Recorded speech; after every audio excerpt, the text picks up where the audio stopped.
Quem está nos visitando hoje pela primeira vez, levanta a mão, olha que legal, quanta gente.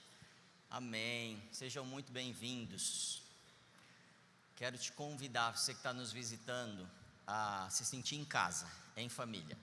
E quero convidar todos da casa, todos que já têm estado com a gente, visitando a gente há algum tempo, para baixar sua cabeça.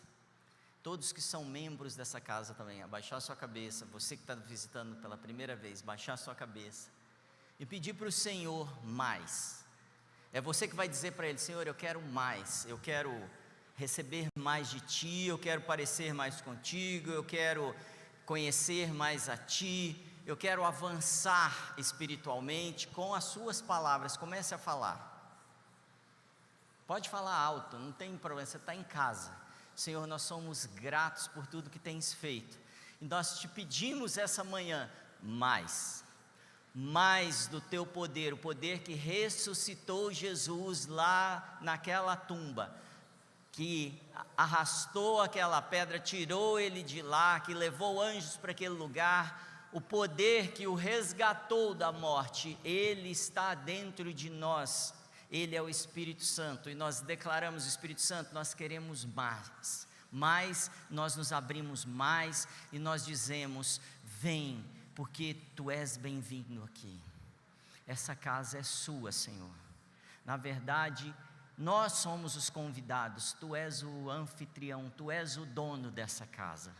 Então nós agradecemos por poder estar recebendo mais de Ti nesse lugar, dentro de nós, em nome de Jesus, amém? Amém, Zaio. Tem sido tão corrido, a gente teve um batismo incrível agora, não foi? 14 pessoas batizadas. Teve gente que falou para mim ali no corredor: ó, pastor, parecia que eu fiquei um tempão debaixo d'água, o que aconteceu? Falei: você morreu, foi só isso. E gostei do pessoal cantando lá: vai morrer. Morreu mesmo, né? Teve muita gente que morreu. Talvez isso não esteja muito claro para algumas pessoas, mas de verdade, você não é mais aquela pessoa. Você não é mais aquele Marcelo, aquela Maria, aquele José. Você é nova criatura. E a Bíblia não diz que você é renovado. A Bíblia diz que você é nova criatura. Eu recebi isso como verdade na minha vida, e muitas vezes eu sou acusado, recebo setas na minha mente. Não sei se você recebe setas na mente.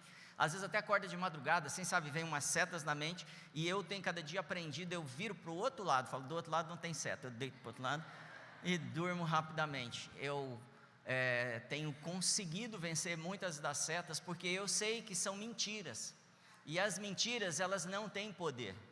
O que tem poder é a palavra do Senhor, e o que ela diz sobre mim não é o que eu ouço dessas setas do dia a dia, das ameaças, de tudo que a gente ouve aí, talvez até de pessoas próximas, e também de inimigos, pessoas que não querem o avanço do reino, não querem o seu sucesso em Cristo. Então deve haver uma clareza de que estamos em guerra, e permaneceremos o tempo todo em guerra. O Senhor não falou que teríamos um mundo tranquilinho. Falou isso para você? Não. Falou que teríamos lutas, teríamos aflições, mas tenham um bom ânimo, porque eu venci o mundo. Então está vencido. Não vai vencer, está vencido. Está vencido. Então a gente já sabe como termina isso. Então é isso que alimenta a minha esperança todos os dias. É isso que me faz poder dormir. É isso que me faz olhar para o Brasil, para a situação mundial que estamos vivendo, e falar: tem jeito, tem um Deus que pode mudar tudo. A gente tem trabalhado muito aqui na Zion. A gente teve agora 14 batismos. A gente teve um curso de noivos esse fim de semana. Quem participou do curso de noivos? Eu acho que os homens não estão muito felizes comigo não, mas a gente teve uma reunião meio tensa aí, mas eu acho que é de Deus, amém? Aí nós ministramos sobre o casamento à luz da Bíblia, nós ministramos também sobre sexualidade, nós ministramos também sobre o papel do homem, o papel da mulher. Tivemos também uma reunião essa semana só com o Gen Z, a respeito de carreira, de relacionamento, tantas coisas interessantes que o Senhor tem nos dado. Teve também o Instituto ZAL acontecendo no sábado. Quem estava no ZAL? Eu ouvi falar que foi demais, é verdade? Não? Eu não pude participar. Então, se você está meio com tédio na rotina, quero te falar, vem para ZAI. Vai acabar, porque eu não parei até agora, e a gente tem culto até a noite. Então Deus tem feito grandes coisas e nos trazido essa oportunidade de estar em família, e isso é incrível. E família tem luta, tem problema, não tem? Família de vez em quando esbarra. Família tem momentos incríveis de alegria também, e de apoio. E então, se você que está nos visitando, que ainda não conhece tão bem a ZAI, eu quero te dizer, você está em família. Então você vai passar por tudo isso. Falando de tantas notícias e tantas coisas, não sei se tem acompanhado aí os noticiários, né? É noticiário que fala ainda, não? É noticiário, né? News. Tanta coisa de geopolítica, economia, sanções. Tem ouvido falar sobre isso? Tantas coisas. Morango do amor. Tudo notícia boa. Morango do amor cresceu 1.333% a venda, foi a notícia que eu vi.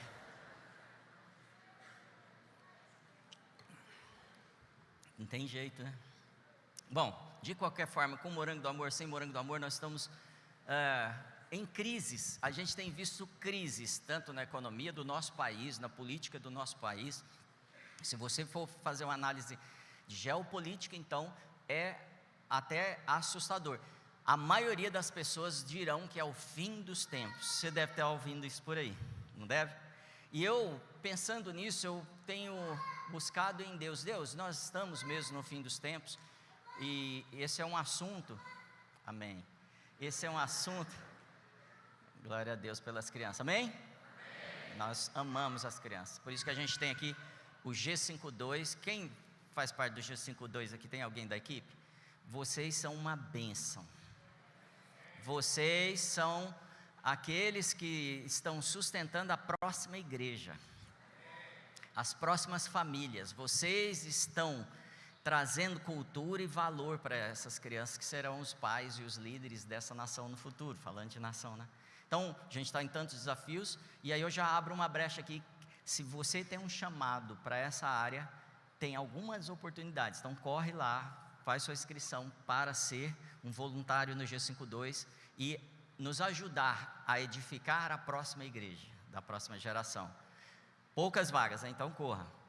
Bom, então o mundo é em crise, e eu tenho ouvido muito falar sobre o fim dos tempos. Eu não sei se você tem pensado da mesma forma. Eu não creio que é o fim dos tempos, porque o fim dos tempos, na verdade, o fim do mundo, o fim das coisas todas, elas acontecem a partir do Evangelho do Reino sendo pregado em testemunho.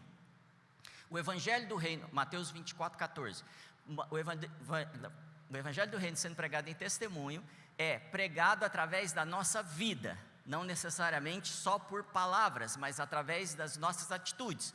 Então, o Evangelho do Reino sendo pregado nas nações, e aí eu quero dizer, na sua empresa, através das suas atitudes, vai trazer o fim dos tempos.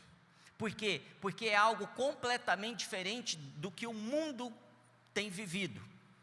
O Evangelho do Reino sendo pregado nas escolas, através dos professores, reitores, através dos alunos, vai transformar o ambiente da escola, e aí a gente vê o fim desse mundo maligno. Amém? Então, o que eu quero te trazer é que realmente estamos às margens do fim dos tempos, mas o fim dos tempos está esperando você se mexer. O fim dos tempos está esperando que haja uma igreja sem ruga, sem mancha, sem mácula. Uma igreja que realmente fala assim: eu vou viver a vida de Jesus. Não é a placa da igreja, não é a denominação, não é a liturgia, mas é a vida das pessoas carregando a manifestação de Cristo. Pessoas com a mente de Cristo, pessoas manifestando a glória de Cristo. É possível? É possível. A igreja primitiva viveu assim, a gente vê já em algumas cidades. Se você teve na última pregação que eu ministrei aqui, eu falei a respeito das cidades que a Zion está transformando. Cidades, gente. O pastor Lucas está lá em Marajó e já recebeu carta branca e acesso, inclusive proteção das Forças Armadas lá, para poder avançar com o reino naquele lugar. onde a iniquidade e a impiedade está tomando conta. E falei também de Pariquera-Sul, esse lugar está transformando a região, a farm está transformando a região. Em Hebreus 12, abre lá, vamos ver o que a Bíblia fala sobre isso, fim dos tempos, o mundo. Hebreus 12, 26, diz assim, 26 e 27, aquele cuja voz outrora abalou a terra, fala assim comigo, abalou a terra. Então a voz de alguém, a voz de Deus aqui, abalou o quê? A terra. O que abalou a terra, gente? A voz, fala a voz. Então Deus só precisou do que para abalar a terra? A voz. Ele não precisou de miríades de anjos, ele não precisou das forças armadas americanas, ele não precisou do petróleo da Arábia, ele não precisou da União Europeia, ele não precisou de nada disso para abalar a terra. O que ele precisou só? A voz. Aquele cuja voz outrora abalou a terra, agora promete, ainda o quê? Uma vez abalarei, não apenas a terra, mas também o céu. As palavras ainda uma vez indicam que a remoção do que pode ser abalado, isto é, coisas criadas de forma que permaneça o que não pode ser abalado. Ainda uma vez, Deus vai liberar a voz dele, fala a voz dele. E talvez você esteja esperando assim, povo de Deus. Não, a voz dele hoje emana, flui através do quê? De mim. É você que carrega a voz de Deus. Quando você pega as escrituras e declara as escrituras, ele não falou para você declarar? Ele não falou para você ler e meditar dia e noite? Para que você possa declarar essa palavra, para que essa palavra viva, não a minha palavra, não a sua palavra, não a palavra da sua mente, mas a palavra do Senhor possa fluir sobre toda a terra, e isso abalará a terra, e tudo que pode ser abalado, será abalado. Fala isso, tudo que pode ser abalado, será abalado. Na minha vida, tem um monte de coisa que pode ser abalado, se elas são abaláveis. De verdade, nós estamos esperando um reino inabalável, que é o próximo versículo, vai falar sobre isso. Um reino inabalável está à nossa disposição, e o Senhor começa a nos ensinar como avançar com esse reino. E hoje eu quero falar sobre as nações tremem. De verdade, as nações já estão tremendo. Quando você carrega a voz do Senhor, quando você declara as palavras do Senhor, as nações tremem. Não é uma empresa, um vizinho, um problema no condomínio que treme, são as nações. As nações estão esperando solução para elas, e a solução vem da voz do Senhor. E o Senhor entregou autoridade e poder da voz dele, do reino dos céus, para um povo. Eu vou te contar a qualquer hora quem é esse povo, que é difícil de descobrir, amém? Mas existe um povo que recebeu a autoridade, recebeu a voz de Deus, e essa voz abala. Pastor, mas isso existe? Existe. Moisés abalou o mundo. O maior potência que existia, ele abalou, simplesmente declarando o quê? A voz de Deus. Elias abalou o mundo. 3 anos não vai chover. Não precisa de exército, não precisa de nada. 3 anos sem chover, daqui a pouco eu volto. O mundo foi abalado? Foi abalado. O mundo pode ser muito mais abalado, porque nós vivemos numa condição superior ao que eles viviam. Eles não tinham o derramamento do Espírito Santo como há em mim e em você. Porque esse poder não é meu, não é de Elias. Esse poder é o Espírito Santo, aquele que ressuscitou Jesus dos mortos, que hoje habita em você. E é esse cenário, sendo manifesto coletivamente, com seriedade, com posição, que vai fazer 14 pessoas serem batizadas e carregarem a partir daí o poder do Espírito Santo. Carregarem transformações para as nações, para as escolas e para as empresas e para as famílias que eles fazem parte. Talvez você esteja pensando assim, eu queria que tais pessoas estivessem aqui hoje. Deixa eu te falar, eles estarão daqui a pouco lado a lado com você nessa luta, porque a palavra do Senhor está em você. E tudo que precisa ser abalado na sua família vai ser abalado, e a glória do Senhor será manifesta lá. Porque a gente fica às vezes com medo, mas vai trazer a palavra, vai abalar, gente. Talvez mude, transforme sua empresa e não seja mais nada do que você vive. Sua carreira, transforme seu casamento. A partir do momento que as ordens, as direções do Senhor vêm, eu tenho clareza sobre como me portar e eu abalo, eu mesmo tiro o que é abalável da minha vida. Fala comigo, as nações tremem. As nações tremem, às vezes, com uma frase. O mundo é dirigido por muita filosofia. E tem na filosofia muitas coisas boas. Tipo, quem eu sou, o bem e o mal, vários pensamentos, a virtude da alma.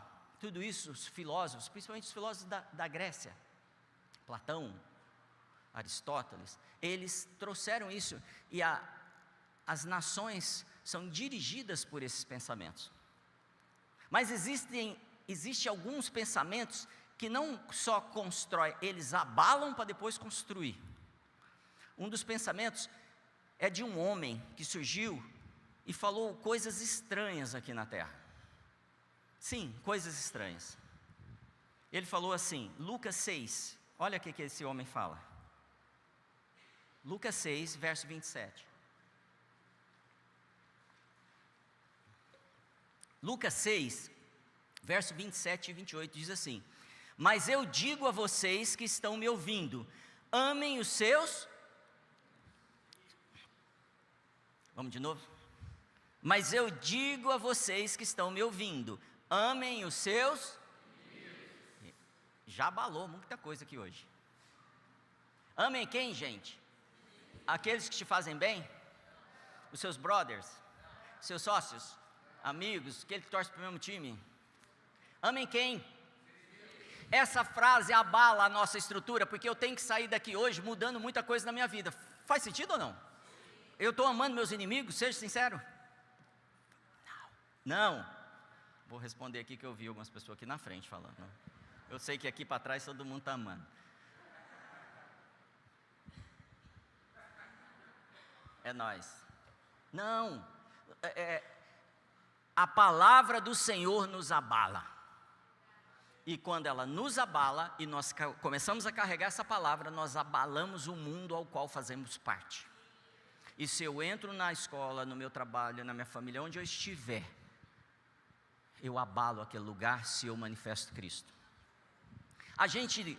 PH falou semana passada muito sobre isso, nós temos vivido um evangelho muito de vitória. E deixa eu falar, a vitória está garantida. Mas não é sobre isso o evangelho. É sobre transformação. E essa transformação, ela não vem através da mudança do meu coração, ela vem através da renovação da minha mente. Porque quando eu renovo a minha mente, fala renovar a minha mente. Eu estou em Romanos 12, 2. Quando eu renovo a minha mente, eu sou transformado. E assim eu posso conhecer qual é a boa, perfeita e agradável vontade de Deus. Eu começo a conhecer a revelação de um texto desse, que é amar os meus inimigos. E por que amar?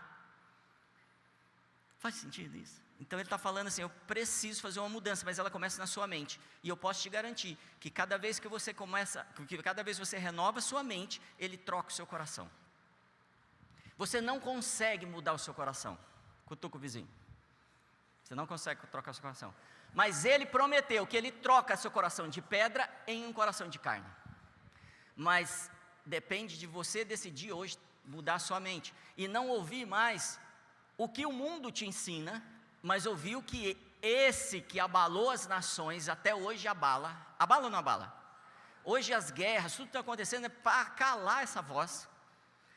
Ele diz assim, mas eu digo a vocês que estão me ouvindo, ame os seus, façam o bem aos que pagam seu salário. É isso? Fazem a comida para você.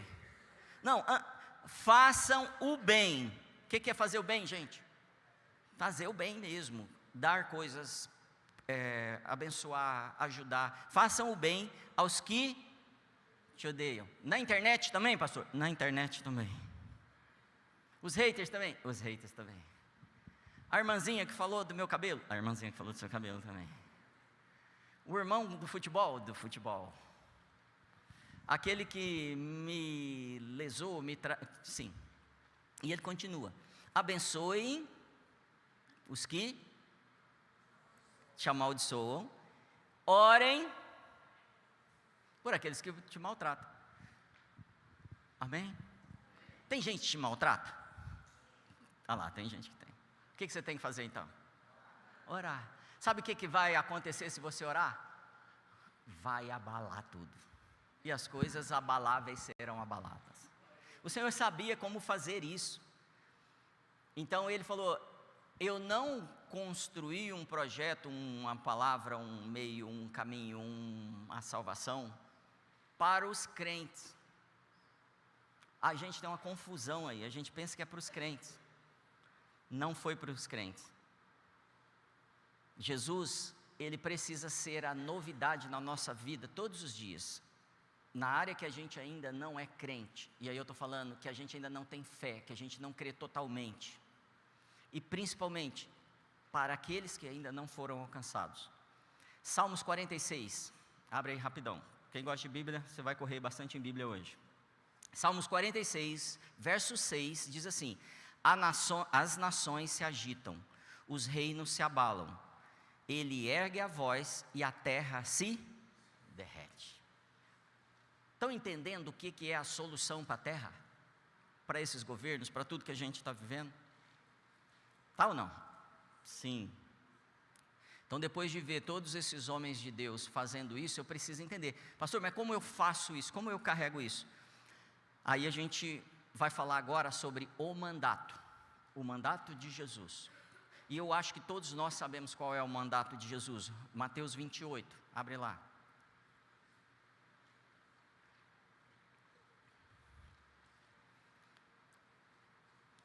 Mateus 28, verso 18 diz assim: então Jesus aproximou-se deles e disse: foi-me dada toda a autoridade no céu e na terra.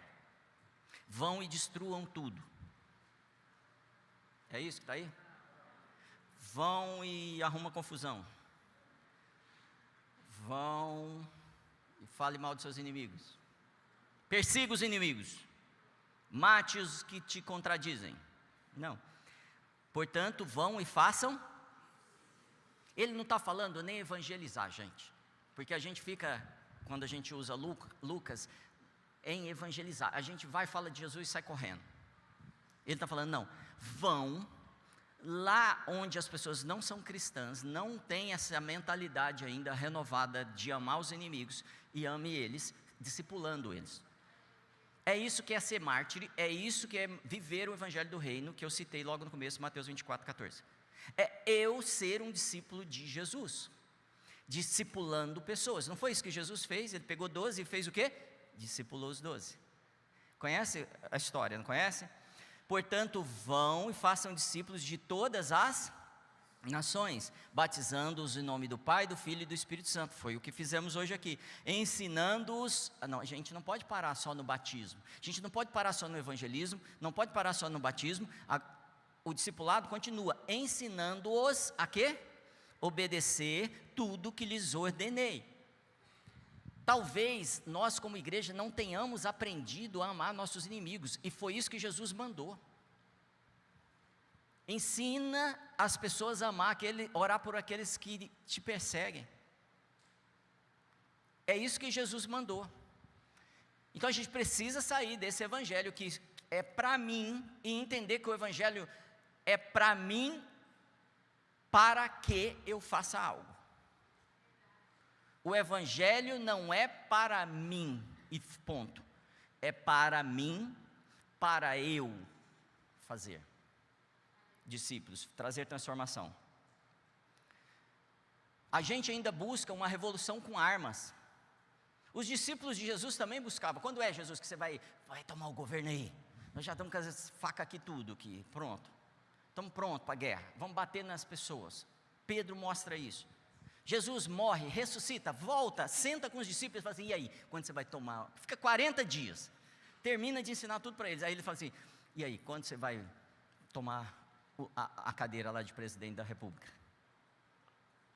E Jesus fala: não, eu vim transtornar o mundo. Não é esse pensamento. A tomada de poder é por outro caminho.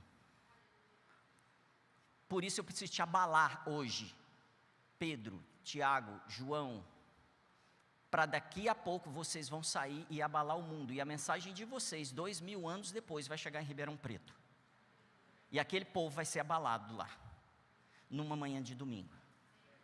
E eles sairão dali convictos que eles precisam ser a manifestação do Senhor na terra. Mudança de mente. Fazer discípulos. Para fazer discípulos eu não posso parar de aprender. Talvez você tenha recebido Jesus, sido batizado hoje. Deixa eu te falar, começou hoje. Começou, só começou. Se você parar de aprender, você para de ser discípulo. E Ele te chamou para ser discípulo e discipular. Abra a Bíblia em João 15. João 15, verso 7 diz: se vós estiverdes em mim e as minhas palavras estiverdes em vós. Não é a palavra que a gente está ouvindo aqui de Jesus? É ou não é? É a palavra de Jesus que Ele falou: amar os seus inimigos. Se a palavra estiver em você, fala, estiver em mim. Estiver em mim, pedireis o que quiserdes. Por que que as nossas orações muitas vezes não são ouvidas? Por quê, gente? Porque a palavra não está em mim. Porque eu não estou nele, porque a palavra não está em mim. Talvez as duas coisas, talvez uma delas. Talvez eu esteja em Jesus, já fui até batizado, mas a palavra dele não está em mim. Eu não vivo a palavra dele. Então eu peço, e eu não consigo, eu tenho que fazer na força do braço. E ele está ensinando para a gente que qualquer coisa que você pedir, estando nele e a palavra em você, será feita. Se tiverdes em mim, as minhas palavras estiverem em vós, pedireis tudo o que quiserdes e vos será feito. Fala, será feito. Eu vou orar. Eu preciso que vocês venham junto comigo. Eu não tenho chamado sozinho, eu tenho chamado para uma igreja. Eu não fui chamado para fazer nada. Ele chamou a igreja para fazer. Amém, igreja? Então você é 99% disso. Será feito. Verso 8. Nisto é glorificado meu Pai. Quando você ora e a sua oração é atendida, Deus é glorificado. Não, mas eu vou glorificar Deus. Quer glorificar Deus? Permaneça em Jesus. Deixa a palavra permanecer em você. Ore e veja o milagre acontecer. Como um monte de milagre a gente ouviu aqui, como pessoas foram curadas aqui hoje.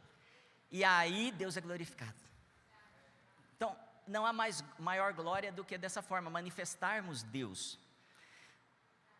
Nisto meu Pai é glorificado, que deis muito o que, gente? Fruto. E assim sereis meus discípulos. Ser discípulo ficou na última parte, você viu? E a gente fica, eu sou discípulo de Jesus. Eu não sou de nenhuma igreja, eu sou discípulo de Jesus. Eu ouço isso de um monte de gente. Não, deixa eu te falar, você é discípulo de Jesus, se você é parte da igreja, se você está nele, se obedece as palavras deles, se você ora, se a oração é ouvida, o que mais? Deus é glorificado, se você dá muito fruto, aí você é discípulo. Então tem um caminho, tem um processo que eu sigo. E o maior engano que tem nesse texto é que muitas pessoas pensam que o fruto, fala comigo, fruto. O fruto é mais gente salva, o fruto é mansidão. Não, o fruto que ele está se referindo, que Deus é glorificado, é a resposta da sua oração. Quando a sua oração é glorificada, é ouvida, atendida, Deus é glorificado, e aí você deu fruto. Eu quero dar fruto de oração.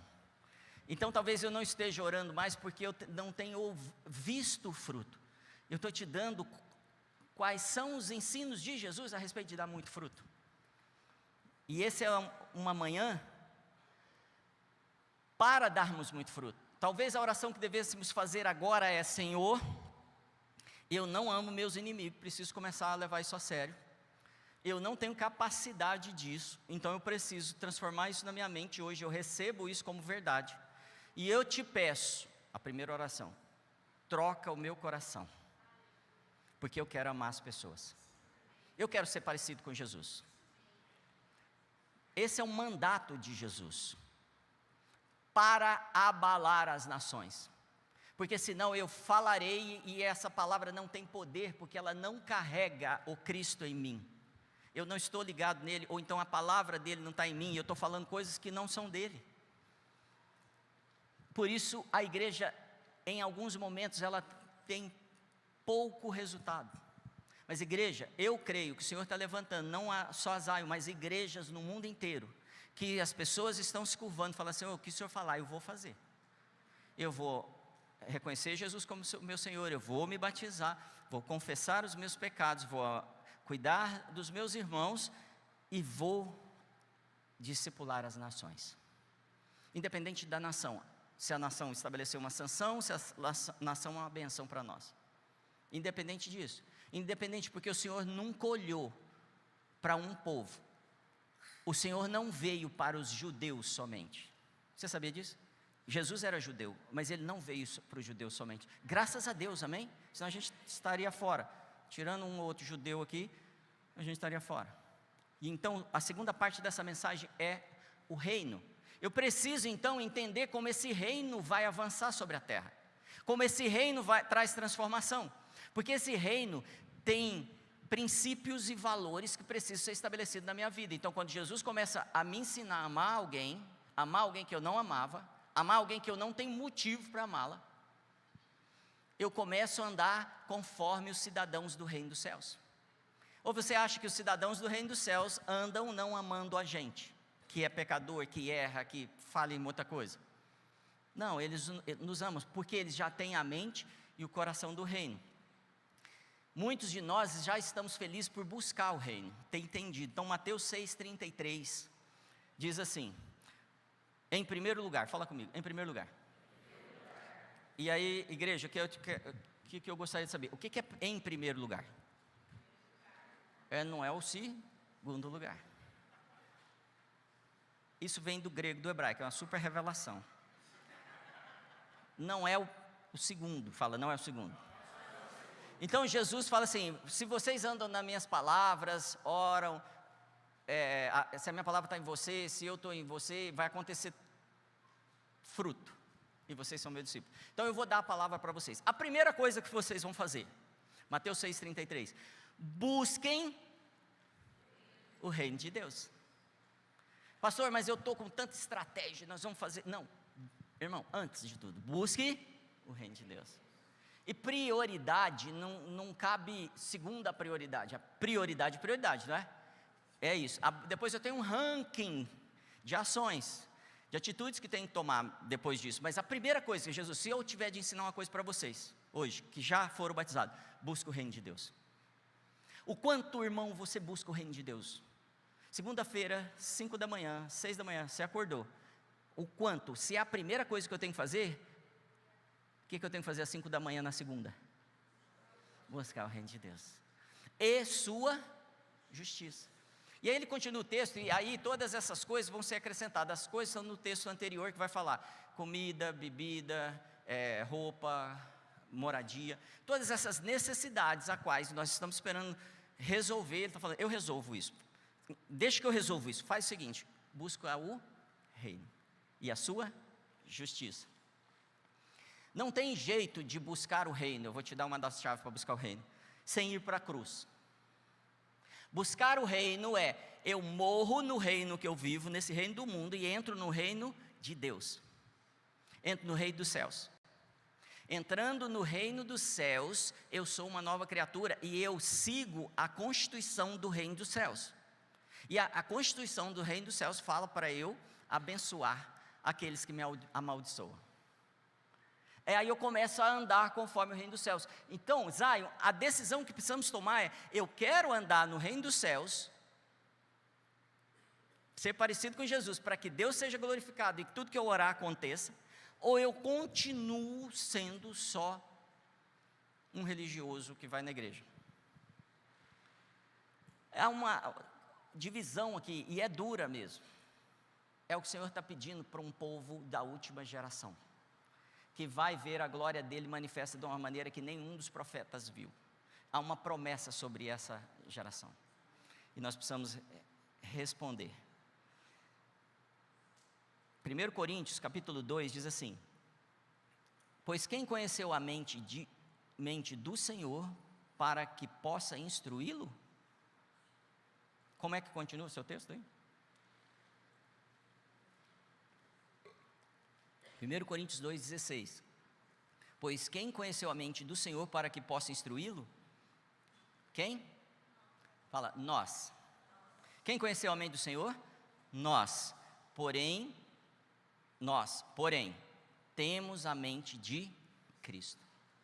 Não tem como se excusar. Nós recebemos a palavra do Senhor, recebemos a mente de Cristo, precisamos fazer esse shift e trazer a manifestação e a glória do Senhor para onde colocarmos a planta dos nossos pés. O lugar que for, esse lugar precisa ser abençoado, porque era isso que Jesus fazia. E quando você anda desse jeito, você começa a abalar lugares, abalar comentários. Você vai sentar numa mesa, a mesa vai se sentir diferente, vai começar talvez a receber o Espírito Santo, a chorar, a se arrepender, a pedir cura, a pedir mudança, a pedir uma palavra, porque está em você. O Espírito Santo está andando em toda a terra através de mim e de você. Tem gente que conta os passos no relógio, não conta quantos passos o Espírito Santo dá através de você, e agora reverte isso em manifestação da glória. Toda vez que você contar seus passos, assim, quantas vezes eu manifestei a glória do Senhor? Em cada lugar que eu pus a planta dos meus pés. Comece a ter esse pensamento, que você vai perceber que Ele vai fazer muitas coisas através de vocês que Ele nunca fez. Amém? Salmos 2, verso 8. Pede-me e te darei as nações como herança e os confins da terra como tua propriedade. Pede-me. E esse é um salmo messiânico. E muitas pessoas vão falar assim, não, mas isso está falando de Jesus. Vai lá para Apocalipse 2 então. Saímos de Salmo 2, vamos para Apocalipse 2. Último livro da Bíblia. Se você não tem Bíblia, cola em alguém aí. A palavra de Deus é para mim e para você. Apocalipse capítulo 2, verso 26 diz assim: ao vencedor que guardar até o fim as minhas obras, eu lhe darei autoridade sobre o quê? Sobre o quê, Zion? Nações. Sabe, igreja, Ele recebeu toda a autoridade no céu e na terra. Então falando, eu estou dando autoridade para vocês, para mudar as nações, sacudir essas nações, abalar essas nações, para vocês serem os agentes do reino, onde vocês forem, eles não podem te tocar, o diabo não lhe toca, você é o agente de transformação, você é um embaixador, você é uma nação chegando onde você chegar, é uma nação. Então eu sei que você já ouviu todas essas mensagens e essas definições a seu respeito. Você é o Filho de Deus, herdeiro e co-herdeiro com Cristo, assentado em lugares celestiais. Então, eu preciso sair daqui pensando assim, eu realmente estou vivendo assim, porque eu quero a partir de hoje que Deus seja glorificado com todas as minhas orações e atitudes, por isso eu vou começar a pensar maior. Eu não vou começar a pensar só em trocar o carro ou resolver um problema financeiro de uma conta, de um boleto, mas Senhor, o Senhor falou que se eu receber a sua palavra e eu orar, as coisas vão acontecer. Eu não vou orar mais por boleto, porque eu sei que o Senhor pode resolver. Eu quero orar pela minha nação. Eu quero sacudir a minha nação. E eu posso te garantir, o Brasil já foi sacudido há alguns anos atrás por causa de uma igreja que orava. E as coisas começaram a mudar, só que a igreja se distraiu. Foi ou não foi, gente? Se distraiu muito. Então a nossa postura muda a nossa nação. Amém? Eu tenho umas duas pessoas que estão acompanhando eu aqui. Deixa a gente se fala aí. Amém, irmãos? Amém. Cara, isso queima meu coração. E talvez não esteja queimando o seu ainda, mas eu quero declarar sobre a sua vida um despertamento. Como valentes do Senhor, homens e mulheres corajosos. Amém? Eu estou aonde, vencedor? Darei autoridade sobre as nações, e com vara de ferro as regerá, e as reduzirá a pedaços como se fossem objetos de barro. Quando a gente lê isso, e eu lia isso há 20 anos atrás, eu imaginava assim, nossa, Deus vai me dar poder. Aí depois ele fala assim: não, se você se humilhar, você vai ser exaltado. Se você for humilde e cuidar dos seus irmãos, você vai ser colocado em lugares altos. Se você amar, você vai ver as coisas sendo abaladas. Porque foi assim que Jesus operou. Eu não posso operar diferente. Fala, eu não posso operar diferente. Eu sou parecido com Jesus. E a gente ouviu também que eu tenho que buscar em primeiro lugar o quê? O reino e a... Então, a terceira parte e a parte final é sobre a justiça de Deus. Lembra que no começo você orou pedindo: Espírito Santo, me dá mais? Eu não sei se você orou. Se você não orou, eu quero te estimular a orar agora. Senhor, Espírito Santo, me dá mais. O que você está ouvindo aqui está escrito na sua Bíblia, mas tem sido negligenciado por muitos, por gerações e gerações. E eu sei que se um povo que se chamado pelo meu nome se humilhar e orar e se converter dos seus maus caminhos, eu virei o quê? Sararei a terra. Essa profecia não está no Novo Testamento. Essa profecia não aconteceu semana que vem por um profeta desconhecido. Essa é a palavra de Deus poderosa, dizendo assim: se vocês se humilharem, se colocarem nessa posição. Então eu perguntei para o Senhor: Senhor, eu estou buscando o seu reino já tem algumas décadas. Porque teve um período que eu fiquei só buscando a salvação. Depois eu comecei a buscar o seu reino. E aí o Senhor começou a me despertar falando assim: é hora de você buscar a justiça. Você ainda não alcançou a justiça, você ainda não manifesta a minha justiça. E aí Deus começou a me revelar como Ele pensa. Eu penso que você tem que amar os seus inimigos. Eu penso que você tem que ir lá apoiar o seu vizinho, que você tanto fala mal. Talvez vizinho de empresa, talvez vizinho de casa, de apartamento. Por quê? Porque eu te coloquei aí como solução para esse lugar, para abalar as estruturas daquela família que mora do lado de sua casa. É para você ir lá, amar e fazer dele um discípulo. Investir nele todo o seu conhecimento, capacidade, recurso financeiro. E fazer aquilo que eu fiz. Me entreguei totalmente. Por isso que eu disse que o reino depende de eu passar pela cruz. O reino depende de eu buscar a minha cruz e me colocar nela. Mas a manifestação do reino não vem pela cruz que eu passo, porque muitos cristãos buscam a cruz todos os dias, se arrependem, se humilham, todos os dias entregam suas lutas pessoais sobre o Senhor, jogam sobre Ele esse fardo pesado, do pecado, da mentira, das acusações. Muitos de nós fazemos isso. Mas isso não manifesta o reino, porque a manifestação do reino e da justiça dele não depende mais da cruz, depende da ressurreição. Depende da nova criatura que eu começo a manifestar. Então esses que foram batizados hoje, só começou. Agora eles começam a manifestar a glória do Senhor, a mente do Senhor, porque nós temos a mente de Cristo. Nós temos a mente de Cristo, nós temos o Espírito Santo dentro de nós.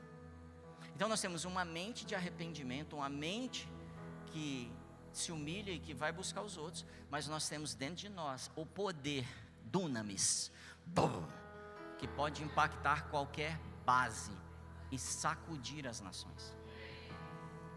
Mas tem que começar dentro de mim. Eu tenho que entender que realmente sou um pecador, que eu não merecia. Fala, eu não merecia. Se você não falou, eu penso que você ainda pensa assim, que você não merecia também, tá bom? Eu não merecia. Mas Ele derramou, estendeu, entregou a graça dEle. Como é que Ele entregou a graça dEle? Pegando o Filho dEle, aquele perfeito, sem pecado, que nunca o desagradou. Pensa num filho. E Ele pegou o Filho dEle e deu por mim, aquele que não merecia. Essa é a justiça do reino. A justiça do reino não é olho por olho, dente por dente. A justiça do reino não são as 613 leis que tem na Bíblia. A justiça do reino é amar. A justiça do reino é entregar quem eu sou para que Ele cumpra em mim a vontade dEle. A justiça do reino é eu fazer toda a vontade do Pai, não um pedaço. E Ele está garantindo, se você andar, buscar o reino e buscar a justiça, todas essas coisas que você se preocupa, você não vai se preocupar mais. E eu creio nisso na minha vida, porque conforme eu tenho avançado, eu cada dia menos preciso me preocupar com as coisas. E cada dia mais Ele me dá desafios maiores, de entregas maiores, porque Ele começa a mostrar as coisas que estão dentro do meu coração que eu não quero ver. E que são muitas vezes muito feias. Aí eu amo mais ainda Ele, porque eu entendo assim, Ele não precisava fazer isso, eu não merecia, e Ele está estendendo a graça. Então a justiça do reino, ela é o avesso do mundo, ela é loucura para o mundo. Eu sei que o Senhor está falando agora nomes de pessoas, para várias pessoas aqui. Comece a orar por essas pessoas, e o Senhor vai te dar graça para estender a graça. Você recebe graça para estender, você recebe perdão para estender, você recebe misericórdia para estender. Tem gente que fala assim, não pastor, mas aí você fica falando assim, a gente vai se achar muito. Não, Deus é muito, você é pouco, mas Ele é tanto que derrama sobre você, através de você. É dele a glória. Olha para mim, o que pode vir de bom de mim? É assim que Ele tem me mostrado, só que ao mesmo tempo eu vou me apaixonando cada vez mais por viver. Porque antes, quando eu olhava para mim, eu falava assim, eu nem devia estar no mundo. Agora eu quero viver, quero estender mais dias na terra. E entender que esse plano que Ele tem para mim, não acaba em mim. Fala, não acaba em mim. Não acaba em mim.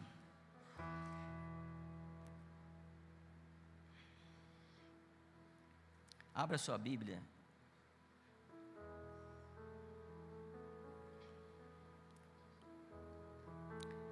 Em Romanos capítulo 5.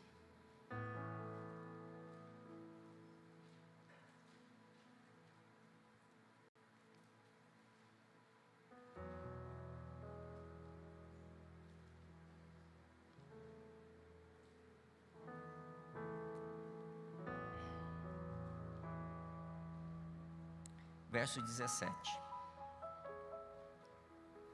Se pela ofensa de um só, a morte reinou por esse, muito mais, fala muito mais, os que recebem a abundância da graça e o dom da justiça, reinarão em vida, fala, reinarão em vida, por meio de um só, a saber, Jesus Cristo. Esse texto está dizendo que nós não merecíamos, mas recebemos a abundância da graça. E talvez você esteja vivendo num mundo um caldo tão grosso de pecado, que você fala assim, eu nem quero chegar perto, eu vou na igreja hoje porque tem um batismo, mas eu nem queria estar lá. Talvez você seja um membro da igreja e está se sentindo tão deslocado, porque o pecado tem te tomado. E muito pecado. O texto está dizendo assim, a morte reinou por esse, muito mais os que recebem a abundância da graça. Então, se abundou o pecado, eu quero te dizer que hoje superabunda a graça, em todos os pecados que você cometeu, todos os pecados sobre a minha vida, e o dom da justiça, fala o dom da justiça.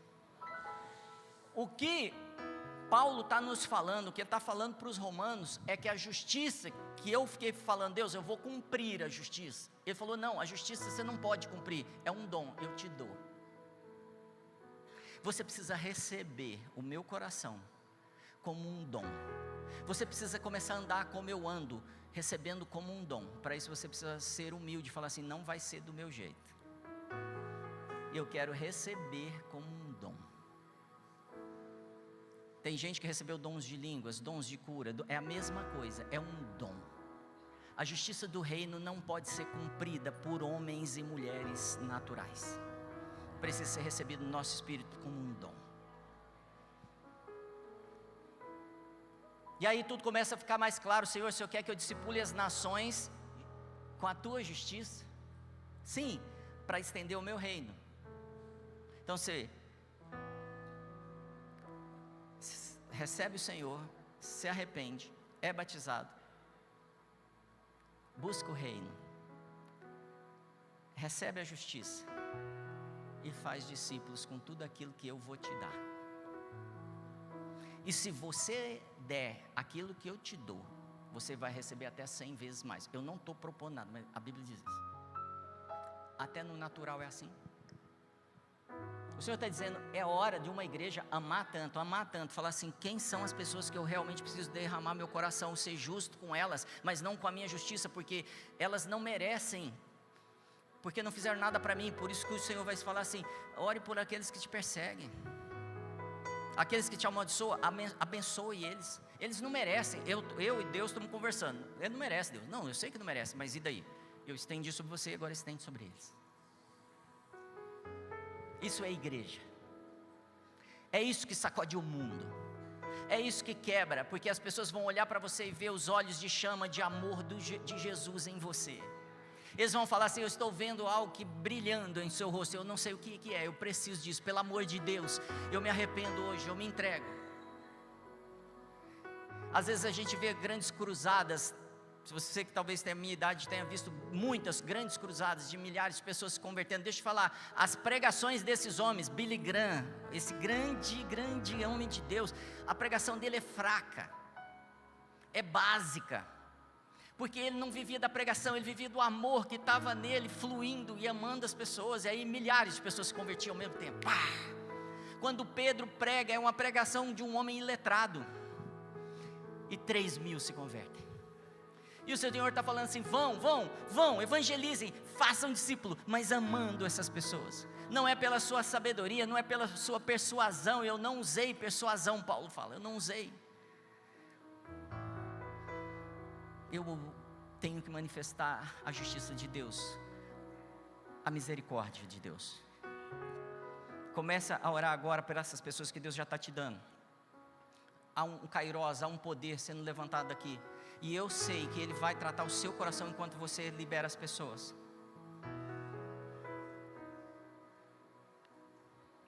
Comece a orar.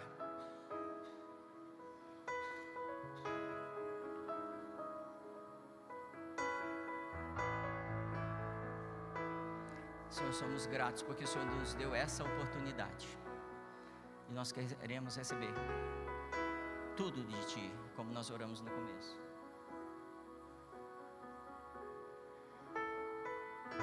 Amém. Abre sua Bíblia, por último, em 2 Coríntios.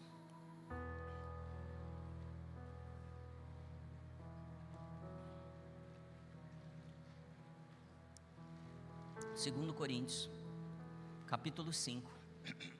Eu quero pedir para que você leia isso. Se você não tem Bíblia, cola no do lado, com toda a sua atenção. 2 Coríntios capítulo 5, verso 21, diz assim: Deus tornou pecado por nós aquele que não tinha pecado. Essa frase está dizendo assim, Ele se tornou pecado. Jesus se tornou o quê? Pecado. Pecado é aquilo que não podia entrar no céu. Pecado é aquilo que é amaldiçoado. Pecado é aquilo que afasta de Deus. Pecado é aquilo que é rejeitado. Jesus se tornou isso. Pecado.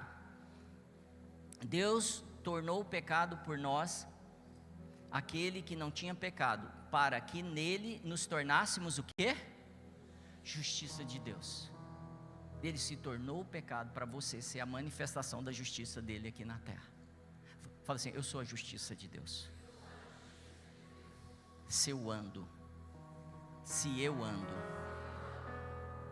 conforme a sua palavra, se eu estou ligado a Jesus, se eu estendo misericórdia,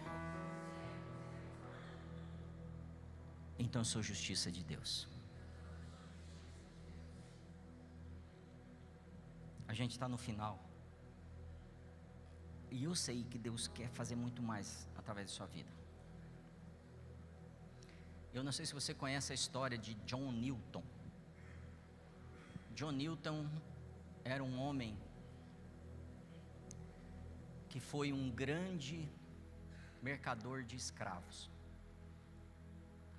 E ele comprava, prendia, comprava, negociava e entregava escravos na América, trazia da África. E John Newton, um homem que zombava da palavra de Deus. Os relatos dele dizem que ele inventava palavrões para falar de Deus. E ele falava mal de tudo que tinha a ver com Deus. Mas ele ouvia de pessoas a respeito de Deus. Homens e mulheres que eram justiça de Deus na época de John Newton. E um dia John Newton, atravessando o Atlântico, vem grandes ondas e batendo em seu navio, sacudindo o navio em 1772. E o navio, para aquela época, não devia ser tão seguro, e sacudindo. Um navio que nos seus porões estavam lotados de escravos. E John Newton conta que ele subiu até o convés e ele começa a falar: Deus, hoje eu não escapo daqui. Mas eu quero dizer que se você estender graça sobre mim e eu for salvo, eu vou entregar a minha vida e vou ser um libertador dos escravos.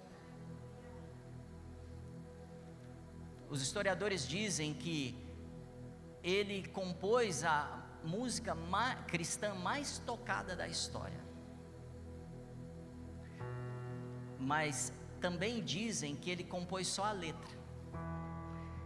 E eles conseguem imaginar que os escravos estão no porão desse navio, sabendo que vão morrer, mas adorando o Senhor. Então eles creem que a música de Amazing Grace, que John Newton escreveu, quem compôs foram aqueles homens e mulheres presos lá no porão. Como se fosse um lamento.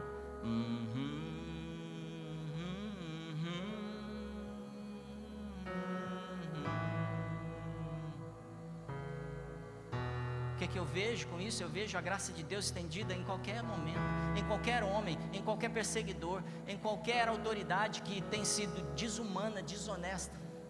Mas o nosso coração tem que ser como aqueles que vão estender a adoração, graça, glória, como foi estendido por nós.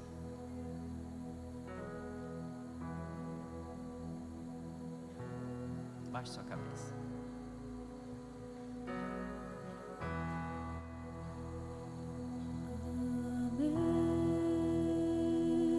Amazing grace, how sweet the sound that saved a wretch like me. I was lost, but now I found. Was blind, but now I found.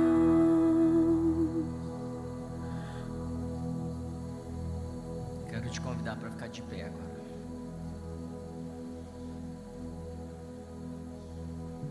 John Newton entendeu que a graça não foi estendida para ele, para ficar nele. E a partir dali, ele se tornou um abolicionista no Reino Unido. E ele foi quem discipulou Wigglesworth. Foi o homem que assinou a abolição dos escravos no Reino Unido.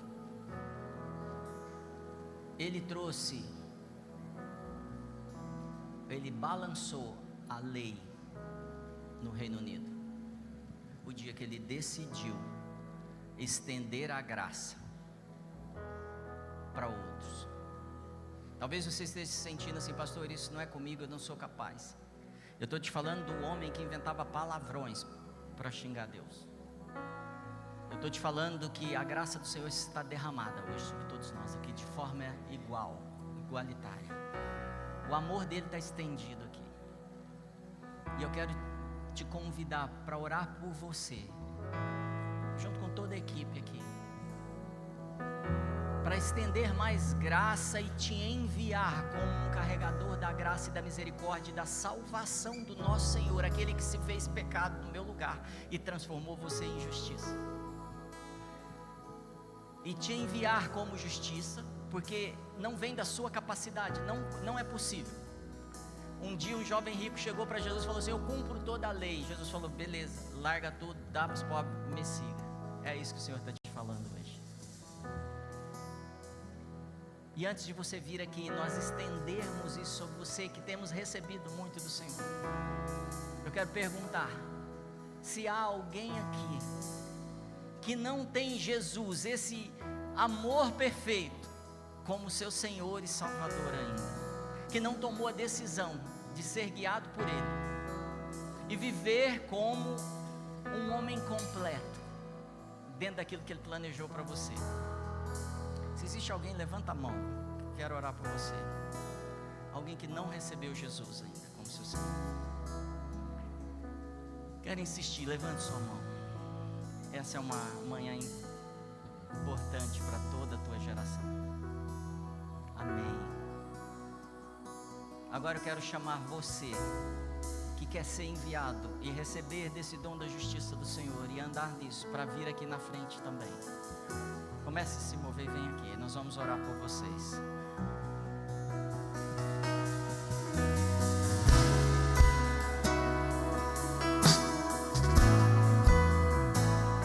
Segue agora, posso ver, perdido e me encontrou.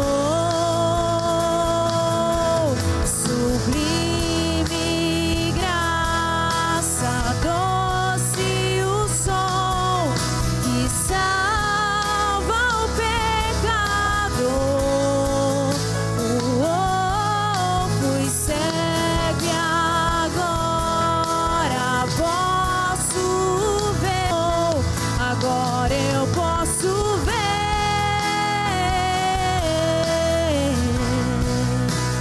Posso ver seus olhos de amor, para que eu possa viver.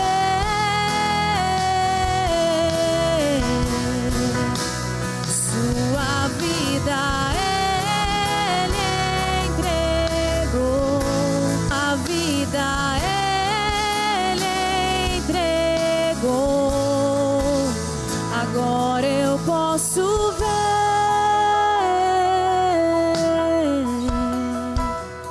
posso ver seus olhos de amor, para que eu possa viver.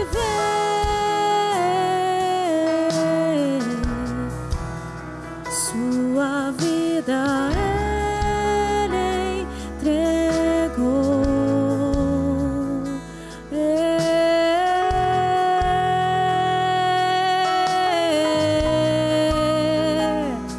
Eu posso ver os teus olhos de amor, Jesus.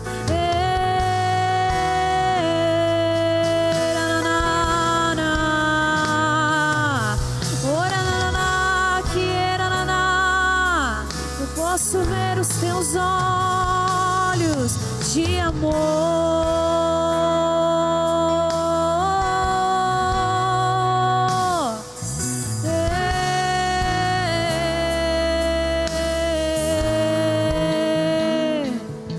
Quão grande graça,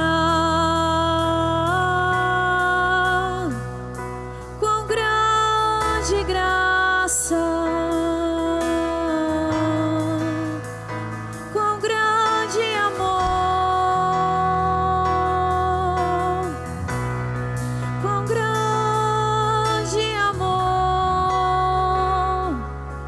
Jesus.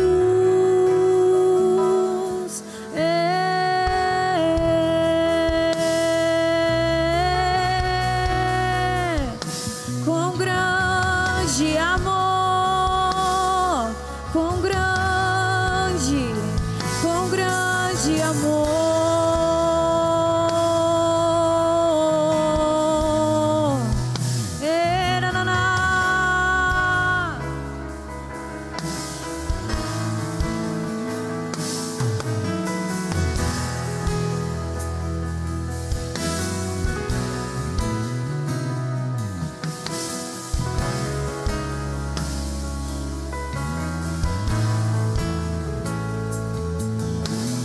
Que salva o pecador, fui cego e sua vida ele entregou. Ainda aí no seu lugar, levanta as suas mãos, fecha os seus olhos. Sinta mais um pouco a presença do Senhor te envolvendo, como um abraço que te cobre, que te envolve. Sabe, eu sinto o Senhor liberando sobre algumas pessoas aqui uma segurança que elas não tinham. Deixa essa segurança crescer dentro de você. Você vai sair daqui se sentindo seguro, protegido, cheio de confiança, sabendo que você é um filho amado, uma filha amada, chamado por Deus para carregá-lo por onde você for. Só contemple mais um pouco essa presença e esse abraço.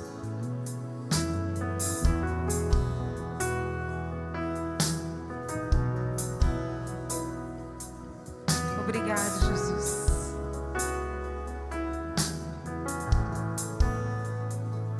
Obrigado, Jesus. Nós sentimos e recebemos o Teu amor mais uma vez, sendo derramado e transbordando dentro de nós. Eu sei que hoje mesmo nós saímos daqui diferente do que entramos. Nós saímos daqui com uma porção a mais de Ti. E a gente te agradece por isso. Amém? Será que você pode agradecer e falar: Senhor, obrigada por mais uma porção do Seu amor derramada, manifestada dentro de mim. Eu saio daqui carregado de Ti, com a certeza de quem eu sou e de quem Tu és em mim. E mais uma vez, se você tem essa coragem, diga no teu lugar. E mais uma vez eu te digo: sim, eis-me aqui, para levar esse amor hoje mesmo, por onde eu for, e deixá-lo transbordar na vida das pessoas a quem eu encontrar nessa tarde, nessa noite e todos os dias. Amém, Zion? O Senhor é bom e o seu amor dura para sempre. Então é nesse transbordo, nessa convicção, nesse abraço que você recebeu que eu quero te convidar. Abrace algumas pessoas aí do seu lado e libere mais amor sobre a vida delas. Deixa o Senhor fluir através de você. Deus te abençoe e um ótimo domingo.